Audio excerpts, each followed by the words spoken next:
की कुर्सी मंगवानी तार के नाप के बैठ चाप के।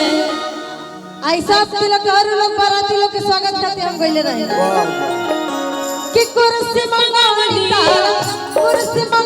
तार पिछवा के नाप के बैठ चाप के। कुर्सी मंगवानी तार पिछवा के नाप के बैठ चाप के। कि ना लगल तोर बाप के बैठ चाप के, ना लगल तोर बाप के बैठ चाप के। आए फगुआ गइले रही फगुआ में आइला तू तो सूट बूट झाड़ के सेंट मार के। फगुआ में आइला तू तो सूट बूट झाड़ के सेंट मार के। अब की भेजब सार के भैया के सार के, अब की भेजब सार के भैया के सार के।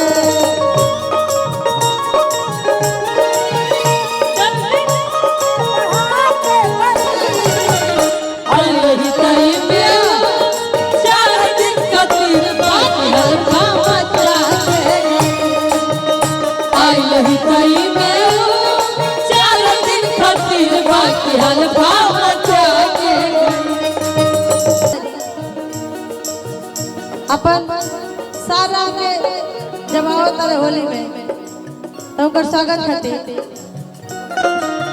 भेजब सुधार के भैया के साथ बनतार सौखीन तार 3 गो बहिन। अरे बाबा भैया के सार बड़ा बड़का खिलाड़ी। अरे बाबा बनतार सौखीन तार 3 गो बहिन। अरे बाबा भैया के सार बड़ा बड़का खिलाड़ी। अरे बाबा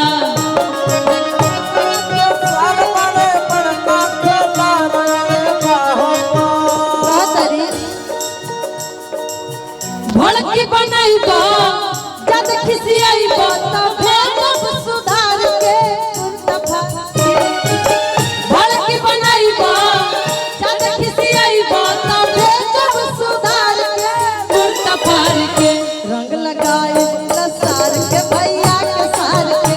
अब भेजब सुधार के भैया के सार के। अब भेजब सुधार के भैया के सार के।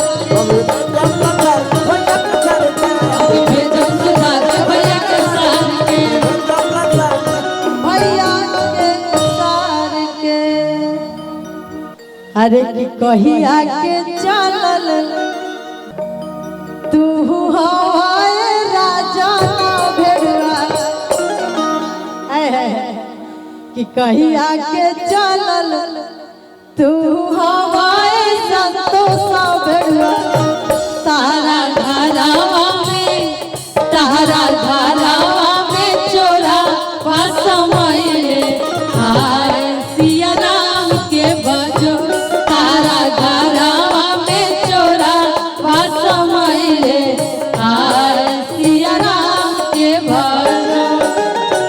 कहिया के चलल तू हवाए बिटुआ भेड़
लोग के घर में चोर चोरी करे गइल बा का चोरावता सभी कोई के मालूम बा कि चोर सब सामान गाना गुड़िया पैसा चुरावेला।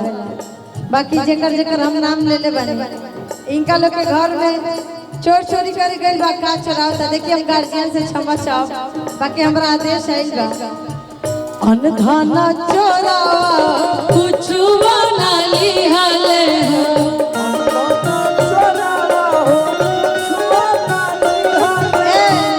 अनधन चोरावा हो कुछ ना लिहले आइनका के बनाले मोटरिया हाय सिया राम के बजो इनका के बनाले मोटरिया हाय सिया राम के बजो कोटावा पहिराला से हीरो ना कहई पाए बबुआ कोटावा पहिराला से हीरो ना कहई पाए बबुआ। हाथ ना जब फोन चमकावता लो फोनवा चमकाइला से हीरो ना कहई पाए बबुआ चमकाइला से हीरो ना कहई पाए बबुआ आए हाय बबुआ अरे झलिया बजाला से हीरो ना कहई पाए बबुआ झलिया बजाला से हीरो ना कहई पाए बबुआ आए हाय बबुआ।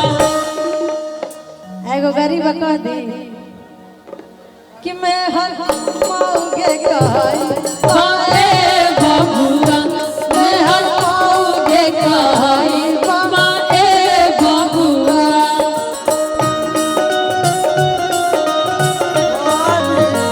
हाय सिया राम के भजो तारा गानावा में चोरावा समाइले हाय सिया राम के भजो बानिया ओनिया चोरावा घर लेके आइले